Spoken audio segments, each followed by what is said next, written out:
ಇಲ್ಲಿ ಶುದ್ಧ ನೀರಿನ ಘಟಕದ ಒಂದು ಲೋಕಾರ್ಪಣೆ ಕಾರ್ಯಕ್ರಮದೊಳಗೆ ನಮ್ಮನ್ನು ಕರೆಸಿ ಒಂದೆರಡು ಮಾತುಗಳನ್ನು ಹೇಳಕ್ ಹಚ್ಚಿದಾಗ ಆ ಮಾತು ಹೇಳಿದಾಗ ಅವ್ರು ಕೇಳಿದ್ರು, ಈ ಮಾತ ಬಾಳ ನನಗೆ ಸತ್ಯ ಅನ್ಸಕತ್ತೈತ್ರಿ ಸಮಗಳ, ಈ ಮಾತ ನಿಮಗೂ ಒಬ್ರು ಯಾರಾದ್ರೂ ಹೇಳಿರ್ಬೇಕಲ್ಲ ಅಂತಂದಾಗ ಅದು ಎಲ್ಲೈತಂದ್ರೆ ನಮ್ಮ ಗುರುಗಳದೊಂದು ಚಾಪಡಿ ವಸ್ತಿ ಶಾಲೆ ಒಳಗೆ ಒಂದು ಶುದ್ಧ ನೀರಿನ ಒಂದು ಘಟಕದ ಒಂದು ಲೋಕಾರ್ಪಣೆ ಕಾರ್ಯಕ್ರಮದೊಳಗ ಮಾತಾಡಿದಾಗ ಅವಾಗ ನಾ ಹೇಳಿದೆ, ಈ ಮಾತ ನನ್ನ ಆತ್ಮಕ್ಕೆ ಹಿಡಿಸನ ಇಲ್ಲಿ ಮಾತಾಡಿದನ್ರಿ ಸಾಹೇಬ್ರ, ಈ ಮಾತು ಯಾರು ಹೇಳ್ಯಾರತ್ತಂದ್ರೆ ನಮ್ಮ ಶಿವಪಜ್ಜ ಹೇಳ್ಯಾನ್ರಿ ಅಂತಂದಾಗ ಅವ್ರು ಚಪ್ಪಾಳಿ ತಡ್ತಾರೆ, ಆ ಮಾತಿಗೆ ಚಪ್ಪಾಳಿ ತಡ್ತಾರೆ.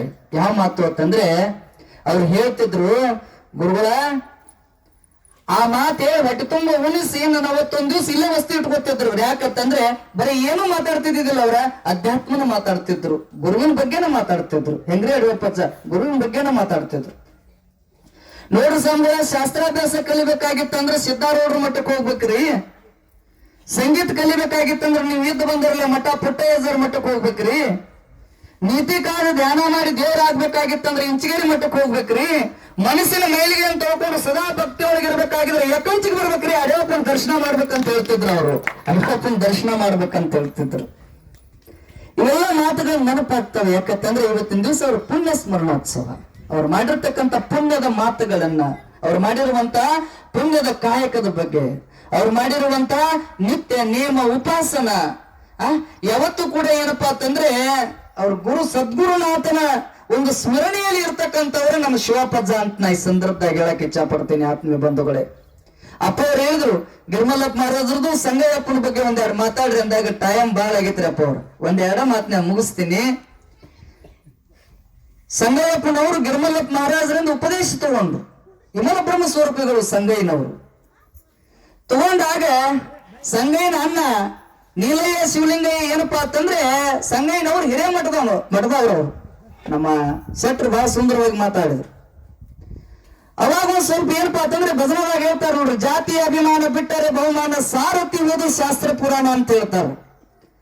ಸ್ವಲ್ಪ ಏನಪ್ಪ ನೀಲಯ್ಯ ಶಿವಲಿಂಗಯ್ಯ ಒಂದ್ ಸ್ವಲ್ಪ ಏನಪ್ಪ ನಾವು ಹಿರೇಮಠದವ್ರು ಒಂದ್ ಸ್ವಲ್ಪ ತಲೆಯಾಗಿತ್ತವ್ರಿಗೆ, ಆತ್ಮದಾಗಿತ್ತವ್ರಿಗೆ. ಅವಾಗ ಸಂಗಯ್ಯ ಹೇಳ್ತಾರೆ, ನಾವು ಹಿರೇಮಠದವ್ರು, ನಾವು ಸತ್ತಾಗ ಒಬ್ರು ತಲೆ ಮೇಲೆ ಕಾಲಿಡೋರು, ಲಿಂಗ ಕಟ್ಟಕ್ ಹೋಗೋರು, ಯಾರ ಭಕ್ತರು ಊಟ ಕೇಳ್ರೆ ನಮ್ಮನ್ನ ಕರ್ಕೊಂಡು ಹೋಗ್ತಾರ, ನೀವು ಹೋಗಿ ಗಾಣಿಯನ್ ಕಡೆ ಉಪದೇಶ ತಗೊಂಡು ಬಂದಿಲ್ಲ ಅಂತ ಕೇಳ್ತಾರ ಅವ್ರು ನೀಲಯ್ಯ ಮತ್ತು ಶಿವಲಿಂಗಯ್ಯ. ಅವಾಗ ಸಂಗಯ್ಯ ಹೇಳ್ತಾನ, ಹಂಗನ್ಬೇಡ್ರಿ ಅಣ್ಣವ್ರ, ನಿಮಗ್ ಹಂಗ ಅನಿಸಿರ್ಬೋದು ಕರೆ, ನನ್ನ ಉದ್ಧಾರ ಮಾಡೋ ಗುರು ಅದಾನ. ನನಗ ಜಗದ್ಗುರು ಯಾರ್ಯಾದ್ರು ಇದ್ರೆ ನಮ್ಮ ಗಿರ್ಮಲ್ಲಪ್ಪ ಮಹಾರಾಜ ಅಂತ ಹೇಳಿರ್ತಕ್ಕಂಥವ್ರು ಅವರು ಸಂಗಯ್ಯನವರು. ಅವ್ರ ಚರಿತ್ರೆಯೊಳಗೆ ಬರೀತಾರೆ, ನೀಲ್ಗಾರ್ ಅವರು ಬರೆದಿರ್ತಕ್ಕಂಥ ಆಧಾರ ಹಚ್ಚಿ ಮಾತಾಡ್ಬೇಕಾಗ್ತದೆ. ಅವಾಗ ಕಾಂಬಗೆ ಕಟ್ಟಿ ಬಡಿತಾರೆ, ರಕ್ತ ಸೋರ್ತದ, ಆದ್ರೂ ಕೂಡ ಗುರುವಿನ ಬಿಡ್ಲಿಲ್ಲ ಸಂಗಯ್ಯ. ಗುರು ಕರೆ, ಭಕ್ತಿ ಕರೆ, ಧ್ಯಾನ ಕರೆ ಅಂತೇಳಿ ನಂಬಿದವ. ಹೆಂಗ ನೋಡ್ರಿ, ಹಂಗ ನಡೆದಿರ್ತಕ್ಕಂಥವ್ರು ಯಾರಾದ್ರೂ ಇದ್ರೆ ಅವ್ರ ಇಬ್ಬರಿಗೆ ಸಂಗಯ್ಯಪ್ಪ ಅಂತೇಳಿ ಸಂದರ್ಭದಾಗ ಹೇಳಕ್ ಇಚ್ಛಾ ಪಡ್ತೀನಿ. ಯಾಕಂತಂದ್ರೆ ಒಂದು ದಿನ ಹೋಗಿ ಅವ್ರು ಬ್ರಹ್ಮ ವೇದಿಕೆ ಮೇಲೆ ಕೂತು ಪುರಾಣ ಹೇಳಲಿಲ್ಲ. ಒಂದು ದಿವಸ ಏನಪ್ಪಾ ಅಂತಂದ್ರೆ 4 ಮಾತುಗಳು ಹೇಳಲಿಲ್ಲ, ಕರೆ ಒಂದು ಮಾಡಿದ್ರು.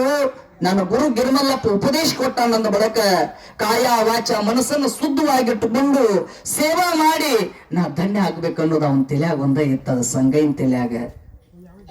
ಒಂದು ದಿವಸ ಏನ್ ಮಾಡ್ತಾರೆ ಅಂತಂದ್ರೆ ಇವರಿಬ್ರು ಹಣ್ಣುಗಳು ಕೂಡಿ ಹೊಲ ಎಲ್ಲ ಹದ ಮಾಡಿದೀವಿ ಸಂಗಯ್ಯ, ಗೋಧಿ ಚೀಲ ತಗೊಂಡು ಹೋಗಿ ಹೊಲದಾಗ ಬಿತ್ತು ಬರೋಗು ಅಂತ ಹೇಳ್ತಾರ್ರಿ. ಬಡದಾರ ಕಂಬ ಕಟ್ಟಿ ಬಡದ್ರು ಕೂಡ